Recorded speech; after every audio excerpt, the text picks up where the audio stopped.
What's going on? Strife.tv, Squid Rock, here with David, talking about Between the Breaks Volume 3 and how it all got started. We kind of always had an idea to possibly make a magazine, but really what kind of like made it happen was a documentary that Squid saw.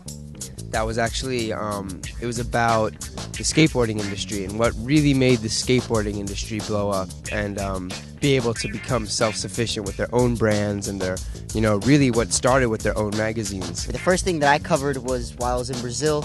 I did a little piece on São Paulo and the history of hip-hop in that city.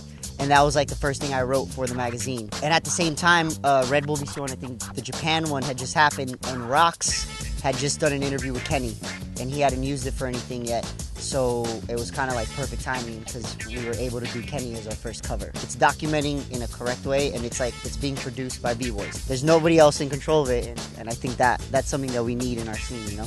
The main goals of the magazine are, one, to interest the mass in what we do in B-boy lifestyle, so to get your average people off the street more interested in what we do, more accustomed to the lifestyle, not just like, oh, those are the guys that do the flashy moves. Like, no, we have lives, we do cool things. Another one of our goals is to get B-boys to read more, period, you know?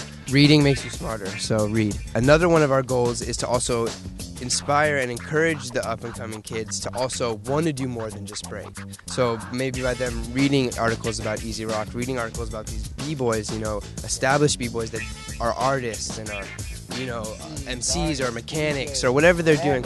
Yeah, so it's really about, you know, inspiring the kids to do more than just break while maintaining, you know, a healthy attitude towards breaking. How we select the people, it's just, you know, it's people that we think are doing cool things, you know, in the scene. We want to cover people that we think haven't gotten to say certain things or haven't gotten to be heard. That's part of the magazine. We're trying to show what you do between the breaks. It was pretty important, at least to me, to have it be like a, you know, like a physical thing where you could hold it and see it. And I think it gives us more value too, like as far as the B-boys go.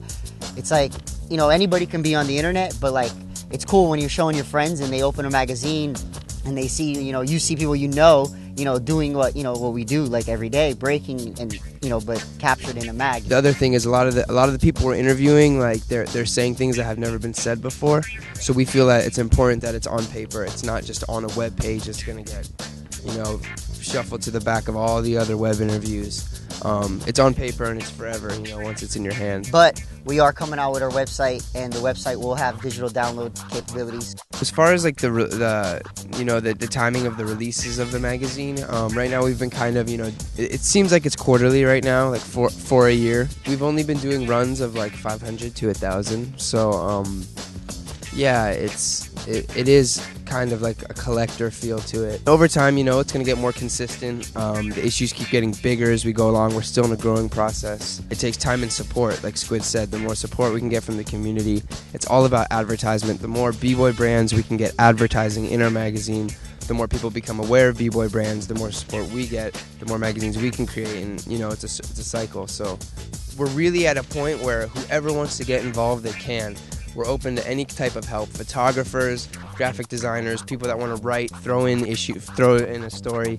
We're at a point where we just need as much support as possible. If you're like a college student, you're going to school for journalism, you're a writer, you're an editor, or you're studying to be an editor, and you want to help us out, hit us up.